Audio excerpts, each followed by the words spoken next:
Hello दोस्तों, welcome to my channel. तो आज हम डिस्कस करने वाले हैं वन पीस हिस्ट्री का एक सैडेस्ट एपिसोड 1129 के बारे में। बिलीव में इस बार स्टोरी में इतने सारे शॉकिंग मोमेंट्स है कि आप अपनी जगह से हिल भी नहीं पाएंगे। तो चलिए बिना टाइम वेस्ट किए शुरू करते हैं आज का एपिसोड ब्रेकडाउन।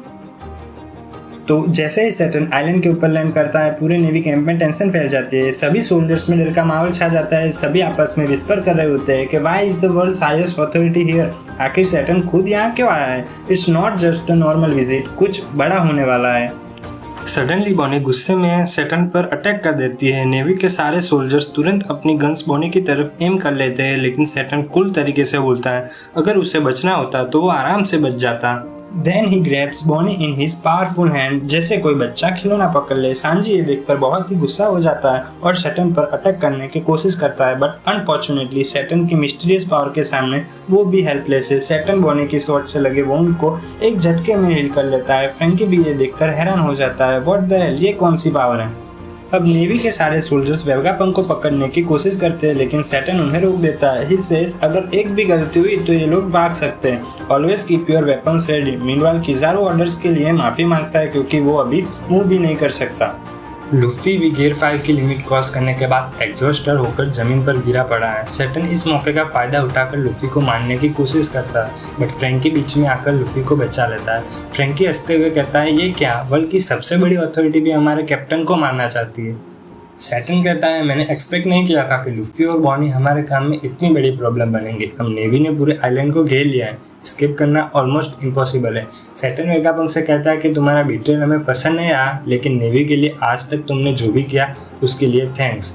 फिर वो सबको धमकी देते हुए कहता है कि अब तुम सभी लोग डिसाइड करो कि सबसे पहले कौन मरेगा। मैं चाहता हूँ कि तुम सब तड़प तड़प कर मरो, ताकि तुम्हें पता चले कि वर्ल्ड गवर्नमेंट के खिलाफ जाना कितना डेंजरस है।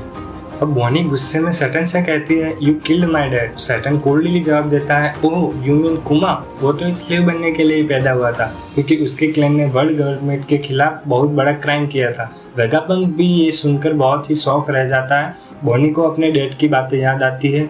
His father always wanted to be a hero, लोगों को फ्रीडम दिलाना चाहता था, just like a warrior of liberation sun god निक्का।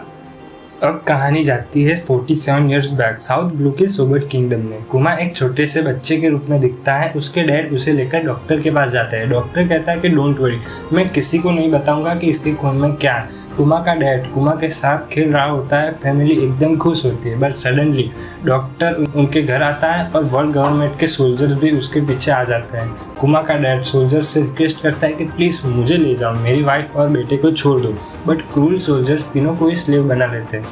कुमा बहुत छोटा था, बट उसके अंदर बहुत ही स्ट्रेंथ थी, लेकिन जब भी वो काम नहीं कर पाता उसका ओनर उसे बहुत मारता था। कुमा जब भी अपने डैड से मिलता था वो यही कहता था कि उसका ओनर अच्छा है, ताकि उसके डैड को दुख न हो।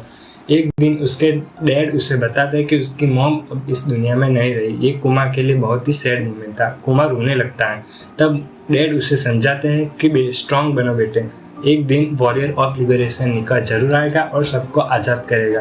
कुमा पूछता है कि निक्का कौन है। डैड एक्सप्लेन करते हुए कहते हैं कि निक्का सन गॉड है जो सबको बचाता है। जब भी उसके ड्रम्स बजते हैं सब लोग खुशी से हंसने लगते हैं। सडनली एक सेलेस्टियल ड्रैगन आता है और कुमा के डैड को गोली मार देता है। तुम बहुत शोर मचा रहे हो, ऐसा बोलकर। ये बहुत ही इरिटेटिंग मोमेंट था कुमा के लिए।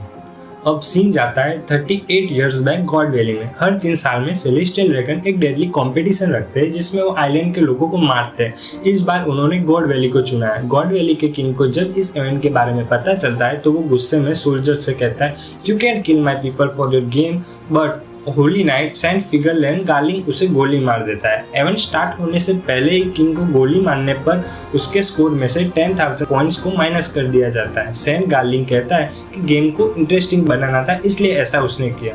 फिर वो स्लेव को भी गेम में डालने की प्लानिंग करता है।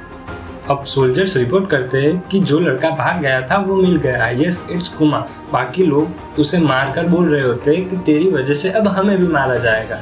तब एक आवाज आती है who did all this. It's इवांकाव, एक और स्लेव और उसके साथ है गिन्नी। इवांकाव कहता है why are you all sad, I want to leave, और यहीं पर यह एपिसोड खत्म हो जाता है। सो गाइस, कैसा लगा आपको ये एपिसोड? पर्सनली मुझे तो ये एपिसोड बहुत ही इमोशनल और इंटेंस लगा। बॉनी और कुमा की ये स्टोरी बहुत ही हार्ट ब्रेकिंग थी। आपको सबसे शॉकिंग मोमेंट्स कौन सा लगा कमेंट सेक्शन में ज़रूर बताना। अगर आपको ये वीडियो पसंद आई हो तो लाइक सब्सक्राइब करना मत भूलना और अपने दोस्तों के साथ भी शेयर करना।